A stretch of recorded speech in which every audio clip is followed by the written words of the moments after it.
Assalamualaikum warahmatullahi wabarakatuh. Kembali lagi bersama saya Kang Hakim. Pada kesempatan kali ini saya sedang berada di hutan Kabupaten Majalengka, hutan kayu putih teman-teman. Dan pada kesempatan kali ini juga saya akan mengunjungi salah satu warga yang tinggal di tengah-tengah hutan ini.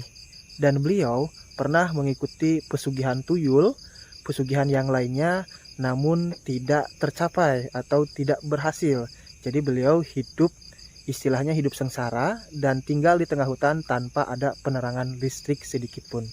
Seperti apa kisahnya, seperti apa ceritanya, makanya tonton terus video ini sampai habis, sampai selesai. Saya doakan yang selalu menonton video ini sampai selesai. Semoga kalian semua selalu diberikan kesehatan oleh Allah Subhanahu wa taala, dipanjangkan umurnya, yang masih sakit diangkat penyakitnya, yang punya hutang semoga hutangnya cepat terbayar lunas, digampangkan milik rezekinya, yang masih jomblo semoga cepat ketemu dengan jodohnya, yang sudah menikah semoga menjadi keluarga yang sakinah mawadah warahmah, diberikan keturunan yang soleh solehah. Wabil khusus untuk kalian para janda dan para duda yang masih mencari pasangan hidup barunya, semoga kalian mendapatkan pasangan hidup baru kalian yang bisa menyayangi kalian dan anak kalian sama seperti menyayangi anaknya sendiri. Yang belum mendapatkan pekerjaan, semoga bisa mendapatkan pekerjaan. Yang belum punya rumah, semoga bisa mempunyai rumah.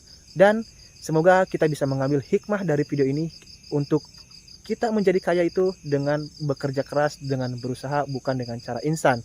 Cara instan pun ada yang kesampaian dan juga ada yang tidak kesampaian.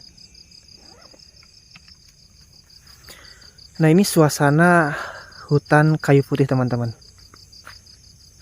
Nah, ini pohon kayu putih yang baru saja ditanami. Ini saya sedang berada di tengah-tengah hutan dan akan mengunjungi salah satu keluarga yang mempunyai historis pernah ikut pesugihan ya teman-teman. Seperti itu kisah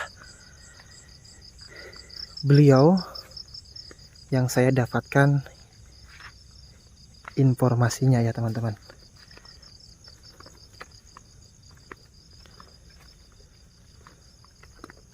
Wow, sangat mengerikan banget ya, ini akses jalannya juga kayak gini, jauh kemana-mana. Coba teman-teman, ini benar-benar berada di tengah-tengah hutan.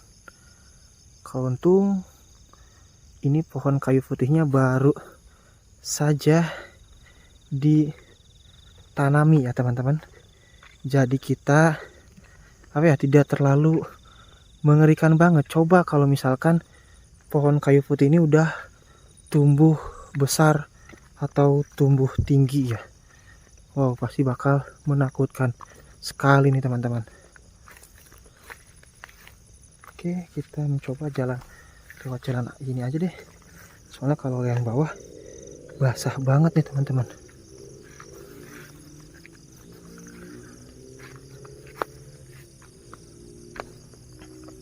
Dan perlu perjuangan yang sangat ekstra.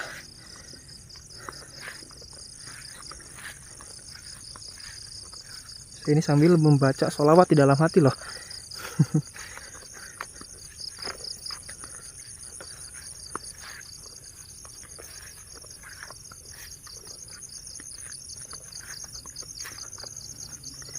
Ini benar-benar jauh kemana-mana.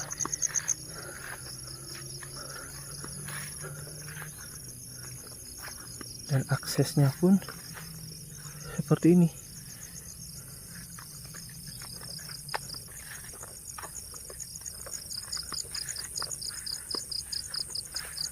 Nah, itu mungkin pemilik rumah di sana kaget ya, ada senter menyala seperti ini. Jadi beliau ngecek, takut saya berbuat apa-apa.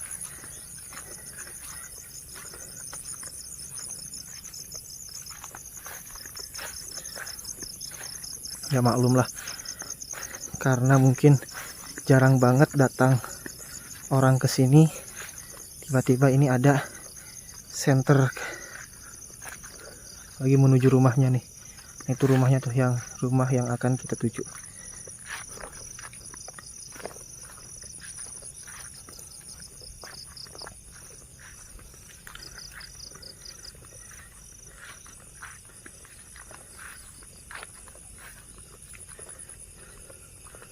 Rumah saya Muhammad.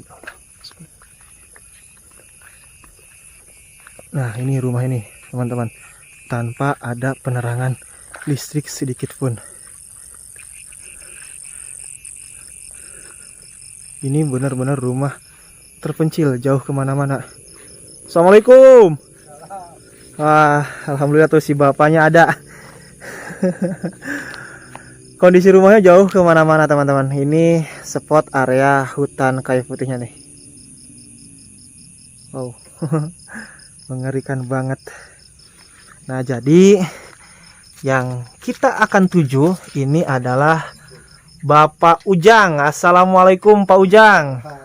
Gimana kabarnya? Alhamdulillah sehat. Nah, jadi penerangan listrik di rumah Pak Ujang ini hanya menggunakan senter dan juga damar ya Pak Ujang.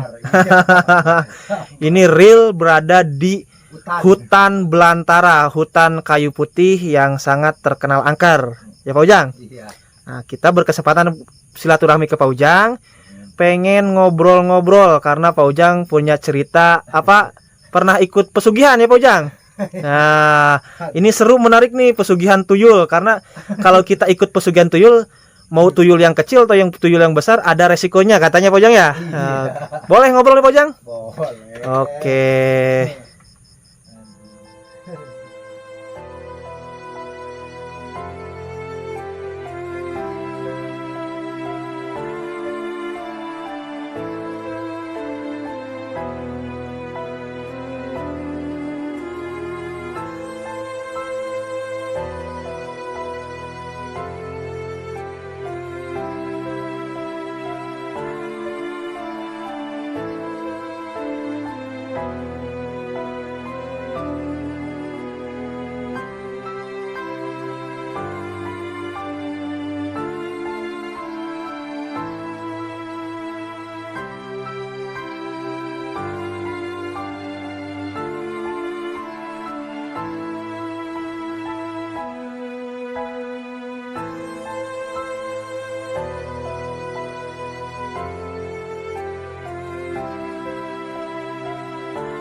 Oke, sekarang kita waktunya ngobrol. Udah beres-beres, pencahayaan juga udah diganti pakai baterai ya Pak Ujang. Iya. Supaya Pak Ujang kelihatan ganteng.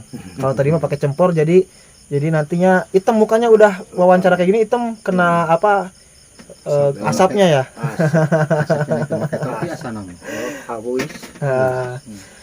Nah, teman-teman, Pak Ujang ini punya cerita. Waktu siang kan saya pernah kesini, Pak Ujang ada yang mau ngasih uang 2 miliar, tapi Pak Ujang menolaknya karena harus menikah dengan Ratu Siluman Ular ya Pak Ujang ya. Iya. Tapi Pak Ujang juga punya cerita bahwasannya kok dulu-dulunya itu Pak Ujang pernah ikut pesugihan pengen kaya raya.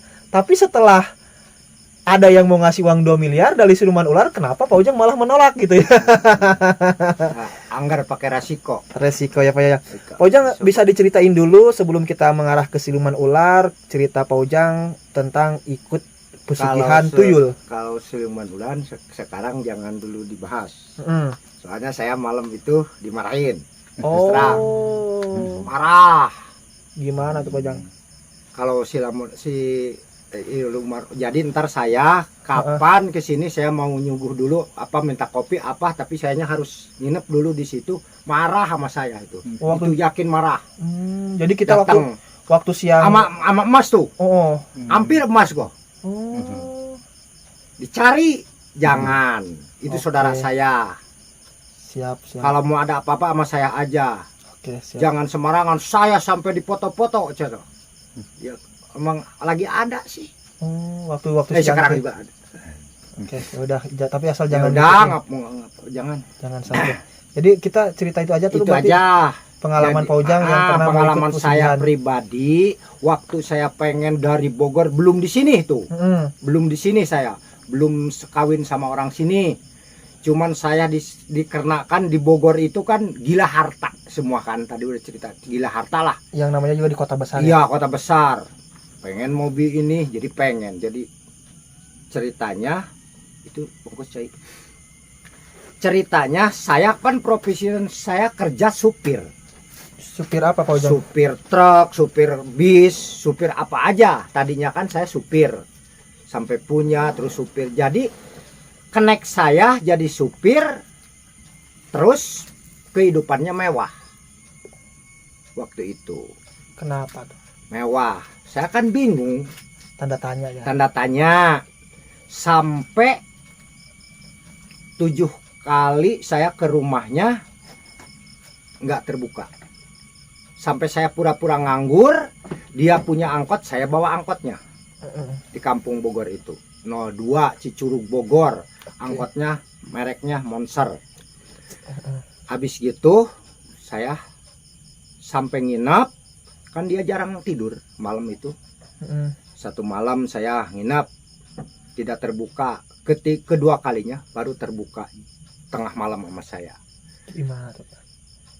Ceritanya dia itu memang bilang sama saya, bukan namanya saya bos. Tadinya kan kerja di saya lah ibaratnya. Ikut kerja sama bos sebetulnya saya, tapi jangan banyak bicara. Kalau mau ikut nggak punya modal saya kasih pinjem, kata dia itu. Nah, ceritanya dia itu itulah beli tuyul, melihara tuyul. Kemana? Sampai dikasih alamat, sampai dikasih pinjam saya 5 juta uangnya, suruh saya nemoni kuncen di Pekalongan di Guci. Pagi saya berangkat, nyampe situ jam 10 malam. Saya alhamdulillah nyampe ke juru kunci. Saya langsung ditanya sama juru kunci, ini dari mana? Saya dari Bogor. Bapak kenal nggak sama ini? Oh, itu anak saya, kata dia. Anak saya. Ya, kamu kesini mau apa? Ya saya pengen kayak anak bapak. Oh gitu. Pengen kaya ya Pak. Berani resikonya? Kata saya jawab berani kan. Nggak, belum mendetil. Saya memang berani tapi saya mendetil. Resikonya gini, gimana? Resikonya ini gimana kan gitu. Nah, sekarang saya mau kayak teman saya, beli tuyul, kata saya. Kan ceritanya tuyul itu kan berupanya batu 7. Tuh 2, 3, 4, 5, 6, 7 lah. Inilah ibaratnya batu ya. Oke. Nah, ini batu 7 dari sananya. Bentuknya sama batu itu. Persegi enggak, bulat enggak. Kata kuncen mau yang mana milih? Kan bingung saya, pada sama sih. Sama batunya. Ya udah yang ini. Yang jelas yang ini. Ya. Batu itu hidup. Sana kemari kayak apalah gitu. Gerak sendiri. Gerak. Iya. Sini dari sini. Ini ke sini. Saya tetap ngeliatin ini aja. Nah, udah ada 7 kali lah. Robah-robah. Ya robah-robah. Like ini yang 6 hilang. Yang 6 hilang. Pas wujud tuyul kecil. Tuyul kecil, setelanjang, ingusnya nolol, gede-gede. Ingusan maksudnya lehoan. Iya leho, ingus. Kalau gini, nah entarnya ini mesti dilap karo kita atau karo istri kita. Kalau tidak dilap gimana? Ya marah, tidak mau kerja. Ya saya terus Pak, saya tanya terus kalau udah gitu. Nah ini kalau ini resikonya gimana? Nah saya kan nanya dulu resiko. Iya. Kalau yang kecil ini, kalau masalah harga waktu itu 3.750.000. Oh udah berharga. Tahun berapa tuh Pak? Itu tahun 89. 2001 lah. Ya 2001, 2000 lah kurang lebih. 2000 berarti 3 juta uang sangat berharga banget. Iya sangat berharga. Kalau sekarang itu saya kan pinjam juga 5 juta. Kisaran 30 jutaan ya Pak. Nah, ya, iya, sekarang. barangkali sekarang mah. Tahu masih hidup tahu nggak aja tuh orang tuanya dah. Dulu itu udah tua. Saya juga sekarang udah tua, dulu masih muda kayak gini. Iya betul. Udah pengen harta. Nah habis gitu saya tetap nggak dulu, belum dibeli ini saya, tapi ditanya dulu. Ini kalau misalnya saya beli, kata saya yang kecil ini, tuyul kecil ini gitu. Resikonya gimana? Saya kan sama istri. Kata dia udah beli kain belum? Udah, kata saya. Kan teman saya kan beli kain yang gini. tapi yang bagus di Pekalongan, samping panjang ini. Belinya yang paling bagus di Pekalongan gitu. Yang paling mahal. Yang paling mahal. Sutra ya. Ya, enggak Pekalongan ya Pak, karena gini tapi yang bagus. Mayer, waktu itu gitu ya. 250.000. Oh, 250.000 mahal. 250.000 waktu itu. Sekitar 2,5 juta ya, sekarang ya. Nggak boleh ditawar. Saya beli sama istri saya yang istri di Bogor. Nah, udah gitu kalau memang ini udah jadi dibeli, berarti ini resikonya berarti sama istri kamu gendong, bawa pulang. Harus digendong. Iya, digendong, diais, ya pakai syarat ini. Kayak bawa bayi aja ini. Tapi orang nggak lihat itu. Ya tangannya kan ngais apa? Nggak kelihatan bayinya. Orang gila atau gimana? Ya itu udah resiko. Nah, terus kalau ntar di rumah si tuyul kecil ini kata kuncen itu hasilnya sehari itu 5 juta. Oh, 5 juta berarti 50 jutaan kalau sekarang ya? Ya, 5 juta ini sehari. Nah, itu pun kerja enggak setengah hari. Nah, misalnya di Bogor itu saya kalau waktu itu kan di Bogor berarti mau nyari duit di terminal Bogor. Nah, sama saya digendong ke terminal Bogor bisa ada digendong. Nah, habis digendong itu kita nunggu itu ibaratnya di lampu merah. Ya. Lampu merah di sini aja. Nah, kita itu jangan pindah. Maupun ada yang ngajak kapanggih temen itu pasti ada godaan. Jangan kita ngikut. Harus sebelum tuyul ini datang nganterin uang pengen pulang itu kita jangan pindah. Oh, jadi contohnya gini mungkin ya Pak ya. Kalau misalkan kita mau operasi ke daerah pasar, pasar gitu. Kita tunggu di lampu merah. Nah, sebelum tuyul itu datang ke lampu merah, kita jangan dulu pergi kemana-mana. Jangan dulu pergi harus kemana-mana. Diam di lampu merah, berdiri tegak. Nanti setelah tuyul datang, baru kita pergi. Ya, pergi. Kalau misalkan kita lagi tuyul lagi operasi, terus kita pergi dari lampu merah atau misalkan tidak ada di lampu merah, itu gimana Pak? Itu saya tanyakan Pak, kalau misalnya tuyul ini anak ini lagi kerja, saya pergi misalnya kemana, ngebaso atau ke WC kata saya gituin. Ya itu resiko kalau misalnya kamu lagi ke WC, pindah dari tempat ini, terus si anak ini datang nyari nggak ada, akhirnya pencari-cari. Jadi hilang lah. Itu hilangnya mending kalau pulang ke sini atau pulang ke rumah kamu. Kalau misalnya pulang ke tempat rumah yang ada gerbangnya, apalagi yang ada satpam yang udah di dalam rumah kaya itu kadang-kadang ada kepiting. Itu mainan dia. Itu resiko cilaka gedenya. Nantinya disebutin gitu. Udah gitu dia itu nggak bakalan pulang, nggak bakalan nyamperin, disautin apapun dah kita nggak tahu namanya, terus otomatis harus disamperin. Kalau disamperin, ini satpam gimana? Bapak mau perlu apa? Masuk ke sini. Nantinya bakal ketahuan lah. Nah, akhirnya ketahuan sama satpam. Akhirnya satpam masih minta duit. Mending kalau minta duit kalau dimalu-maluin. Nah, itu resiko yang kecil. Nah, terus kalau memangnya enggak gitu, pulang. Itu istri saya ngepengin terus. Pengen ngepeng. Nenen terus itu bukan nenen air tenen, itu darah. Yang disedot itu darah sebagian istri kita. Jadi nggak boleh dan apa senggung tuyung gini, itu padahal mah ada tuyulnya lagi netek. Jadi resikonya istri kita itu istilahnya hancur badannya karena darahnya diisap terus sama tuyul ya Pak ya. Jadi nggak ada yang kurus sehat. Kalau meter itu pasti kurus walaupun kaya raya tapi istrinya kurus. Jadi istri yang tersiksa. Nah, udah yang kecil gimana Pak? Kalau yang besar itu belum digerakin lagi. Saya pengen yang besar. Kalau yang besar sehari 10 juta waktu itu. Penghasilan. Berarti kalau sekarang 100 jutaan ya Pak? Ya, jadi waktu itu beli 4.750.000, jadi bedanya 1 juta waktu itu. Wah, kata saya ini duitnya juga nggak cukup di dalam hati kalau gitu. Tapi yang gede gimana Pak? Dikirain nggak ada resikonya. Kalau yang besar katanya resikonya nyari duit sendiri. Kita nunggu di rumah. Nggak perlu diantar. Tapi itu tiap hari atau 2 hari sekali istri kamu pasti dikerjain maksudnya kan? Jadi gini ceritanya, saya bilang sama istri mau pergi ke kota, bawa mobil lah, bawa motor lah. Karena udah kaya dari Ya, penghasilan tuyul tersebut jalan. gitu ya. Istri saya tetap di rumah, jaga aja di rumah. Istri saya misalnya, saya berangkat pakai motor lah ibaratnya. Tiba-tiba 15 menit saya datang lagi. Set bawa motor, baju kaya aja kayak suami aja. Mah, kenapa? Pak istri pasti nanya. Kenapa pulang lagi? Duh, pengen ini dulu lah, tidur dulu. Iya. Pan malam udah, nah, belum kenyang. Jawabnya pasti gitu.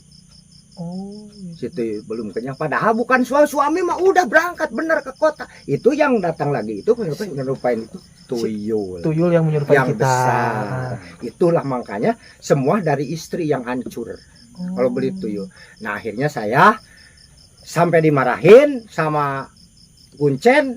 Cuman pengen tahu aja. Ya dikirain teh punya tuyul kata saya. Terus nyari duit. Kitanya istri nggak korban. Oh itu enak banget kata Jadi Kuncen. setiap apapun Ada resikonya. ya Pak. Berat banget. Berat lah begitu. Jadi pengen kita nyenangin istri, nyenangin anak, malah istri yang sengsara. Jadi saya akhirnya pulang waktu itu. Sampai uang itu tekor 250 lah waktu ongkos mah waktu itu murah kan.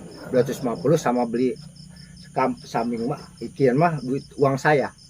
Jadi akhirnya saya kembaliin lagi duit sama yang punya uang itu teman saya dijalani langsung punya utang saya 250.000. Oke. Itu ceritanya saya pengen kaya hasil tuyul pesiguhan.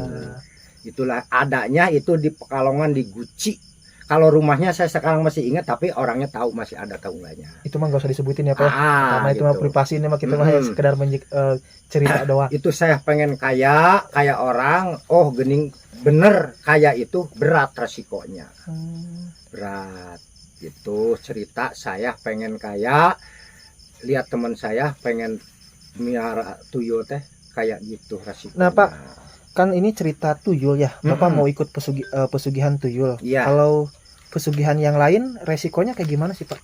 Kalau itu yang pesugihan yang satu lagi ke buaya itu itu bukan saya yang masuk. Cuman saya tahu. Gimana? Jadi yang masuk itu teman saya, itu mah benar-benar masuk. Oke. Bapak boleh ceritain tapi jangan sebutin nama temannya ya Pak ya? Ya. Privasi. Oke, silakan. Gimana tuh Pak cerita nah, yang terkenal? terus itu teman saya udah kesana salah, kesini salah, nganggur, terus utang di mana-mana banyak, di mana-mana, rumah udah nggak punya kayak saya sekarang gitu kan, nggak punya rumah lah dulu itu teman saya. Itu teman juga nggak dekat gitu. Jadi cuman saya tahu doang. di daerah Cilacap ada pesugihan kawin ke buaya. Buaya putih atau apa? Itu buaya putih lah. Oke, Buaya terus? putih. Nah, habis gitu ceritanya saya berangkat gitu, masalah bayar mah saya itu harga mah situ nggak tahu, masa itu di dalam itu ya murah lah itu. Oke. Nah, bahkan saya juga memang kalau memangnya nggak ada resiko mah, tapi tetap saya di hati juga. Saya memang pengen kaya juga kan. Karena siapa sih orang yang tidak pengen kaya gitu kan? Ya resikonya enteng mah, tapi kan resikonya berat mah percuma. Oke. Ya, akhirnya apalagi kawin ke buaya itu paling rugi.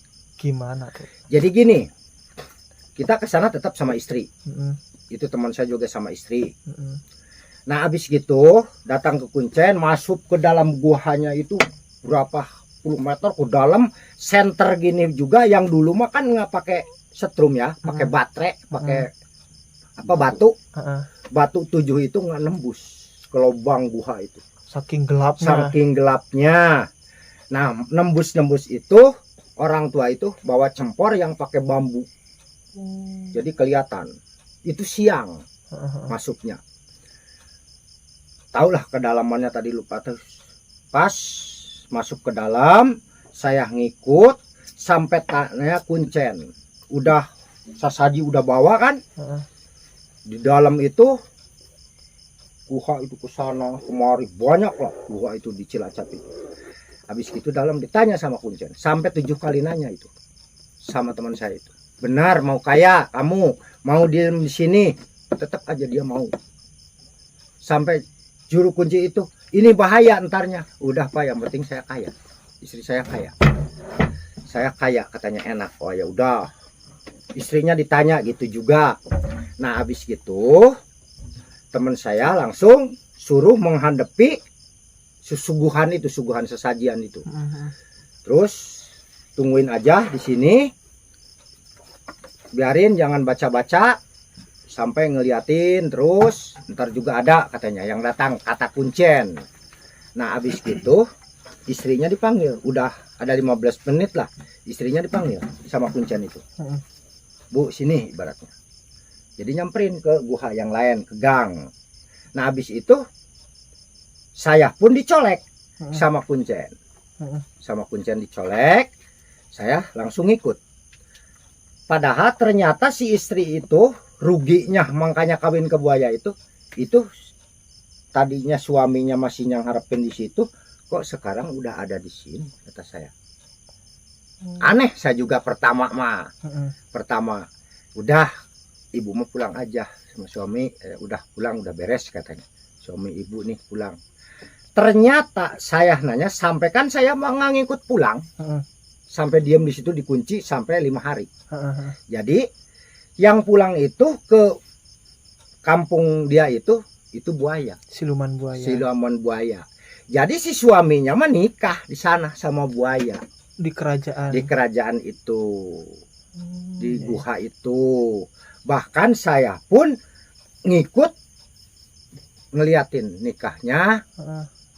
Langsung jadi si istrinya pulang sama buaya, dia itu sosonoan sama buaya. Jadi suaminya itu selama belum punya anak belum bisa pulang. Si buayanya itu. Nah, jadi yang sekarang di sini ngebangun itu suaminya buaya. Cuman wajahnya aja mirip Wajahnya suaminya. suami. Cuman kan tadinya ibaratnya nih, misalnya teh orang itu teman saya teh baik lah. Temen pengen rokok ibaratnya dikasih apa, terus sama Sidko itu tiba-tiba udah habis jarah mah pelit. Sama orang tua pun ngomong juga biasa-biasa aja, pelit lah sama orang tua, sama saudara. Dikarenakan kan itu bukan saudara dia, itu mah buaya. Jadi si istri itu nurut, suruh pelit, pan ai pengen kaya mah harus pelit gitu kan. Kata buaya itu. Nah udah gitu si suami mah di sana kerja, Mas. Kerja gitu. Ya kerja apa aja. Soalnya kan gajinya diambil sama dikasih buaya itu. Buat di sini bikin rumah, bikin apa, beli mobil, sulpit. Jadi padahal mah yang aslinya yang masuk mah di situ kerja. Disiksa lah. Jadi nggak pulang. Nah, udah punya anak, sing asli suaminya tadinya yang di situ tinggal sama buaya itu punya anak perempuan. Udah 9 bulan punya anak, di sini pun punya anak. Cuman yang di sini mah laki anaknya, kalau yang sama masuknya mah itu perempuan. Gitu. Jadi ntar pulang aslinya, buaya pulang ke asli alamnya, manusia pulang ke aslinya. Jadi nggak keder lah, kata-kata keder itu nggak bakalan keder katanya. Udah kayak biasa aja. Nah, ntar matinya ntar si anak dia itu buaya itu yang perempuan itu mau nikah, bikin wali, udah mati. Mati itu bukan mati, jadi ganti di sana kehidupan. Yang dikubur di sini mah ya gedepog lah, apalah. Jadi istilahnya tumbalnya ya Pak ya. Nah itu ceritanya. Nah ini juga saya udah 17 tahunan belum ke tempat teman, masih ada atau enggaknya anaknya udah gede udah belum begitu. 17 tahun lah. 17 tahun. Tapi masih kaya ya. Ya kemarin waktu saya ke sana udah 5 tahun masih kaya. Bahkan dia punya Fortuner. Wih, 700 juta. Fortuner merah. Putih. Oke. Nah, dan saya pun pernah ke rumahnya, saya dikasih ongkos 200.000. Jadi setiap apapun, ikut pesugihan apapun pasti mengandung resikonya.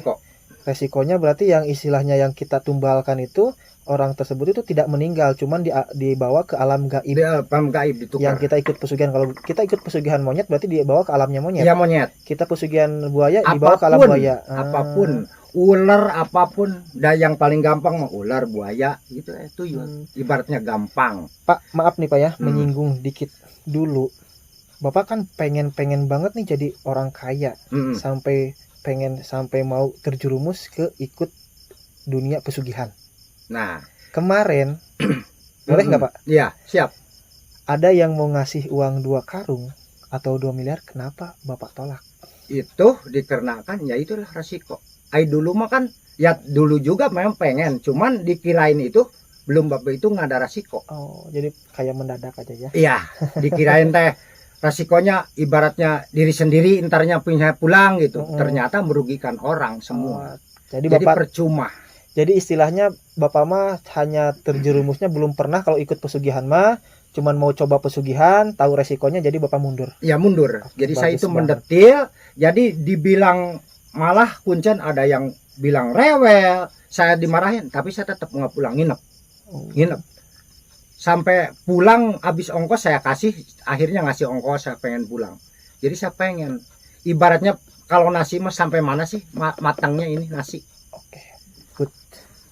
Jadi kan kalau misalnya kalau kita sembarangan, pikiran saya, dan sekarang juga teman saya waktu itu tetap nangis, nyesal sebetulnya. Oke, teman-teman, itulah tadi cerita dari Pak Ujang ya tentang pesugihan, karena ini durasinya udah cukup lumayan lama. Tapi kalau misalkan kita kangen ngobrol sama Pak Ujang, di next video atau di lain video kita ketemu lagi sama Pak Ujang.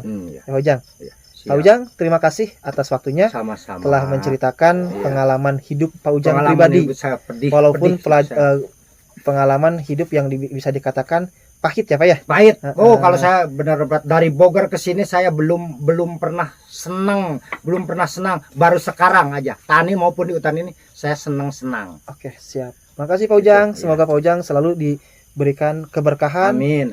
Digampangkan milik rezekinya. Amin. Kalau di sini sedang menggarap tanah atau tanah juga tanah pemerintah lah.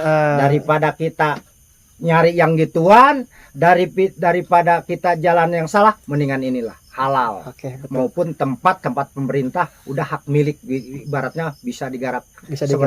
Semoga kita, gitu. panen Pak Ujang melimpah. Amin. Itu tadi teman-teman kisah dari Pak Ujang yang sempat mau ikut pesugihan tuyul, miara tuyul. Jadi setiap usaha apapun, mau usaha yang halal, mau usaha yang haram, itu pasti mengandung resikonya. Contohnya, Pak Ujang mau miara tuyul, kalau miara tuyul yang kecil, itu resikonya istri kita itu harus menyusui tuyul tersebut. Dan yang diisapnya itu merupakan darah dari tubuh istri kita. Sehingga tubuh istri kita itu kurus kering, walaupun banyak harta dari penghasilan tuyul tersebut. Penghasilannya bisa mencapai 5 juta, itu pada tahun 2000-an. Kalau sekarang memelihara tuyul kecil itu nyampe 50 juta per hari penghasilan dari tuyul tersebut. Kalau tuyul dewasa itu lebih besar lagi. Dulu aja penghasilan tuyul dewasa per harinya itu nyampe 10 juta. Kalau sekarang itu nyampe 100 juta. Dan resikonya apabila kita miara tuyul dewasa, ketika kita keluar rumah, ketika kita keluar kota, meninggalkan istri kita sendirian, tiba-tiba si tuyul besar tersebut menyerupai, wajahnya mirip persis kita dan bersetubuh dengan istri kita. Itu pengalaman Pak Ujang yang Pak Ujang tahu. Dan yang kedua, kalau misalkan kita ikut pesugihan buaya, tadi sudah dijelaskan sama Pak Ujang, jadi kita sama istri kita itu datang ke tempat buaya tersebut. Kita yang sebagai laki-laki nikah dengan buaya perempuan, sementara istri kita pulang dengan buaya laki-laki. Jadi kekayaan yang didapatkan istri kita itu dari hasil kerja keras kita di dunianya, di alamnya buaya. Karena kita menikah dengan buaya perempuan harus sampai mempunyai anak. Dan setelah mempunyai anak baru kita bisa pulang ke alam dunia atau ke alam kita sendiri. Nah, anak tersebut, anak dari hasil istri kita dengan buaya laki-laki itu mempunyai anak laki-laki. Dan anak hasil dari kita bersama buaya perempuan itu mempunyai anak perempuan. Jikalau dari bayi kita tinggalkan ke alam dunia, setelah anak kita yang perempuan di alam buaya tersebut sudah besar, sudah mau nikah, baru kitanya meninggal dunia. Jadi tidak enak ya teman-teman, kita meninggalkan kekayaan, yang enaknya istri kita sendiri, kitanya tinggal di alam buaya ya Pak Ujang. Iya, betul. Jadi saya ingatkan, semoga dengan adanya cerita kisah hidup Pak Ujang ini, kita bisa mengambil hikmahnya ya teman-teman. Hikmahnya dari mana untuk pengen kaya, pengen cepat kaya itu tidak dengan cara instan. Bekerja keraslah, tapi bekerja yang halal, jangan bekerja yang haram ya Pak Ujang ya. Karena yang haram juga mengandung resikonya. Pak Ujang kadang jodohan ya Pak Ujang ya.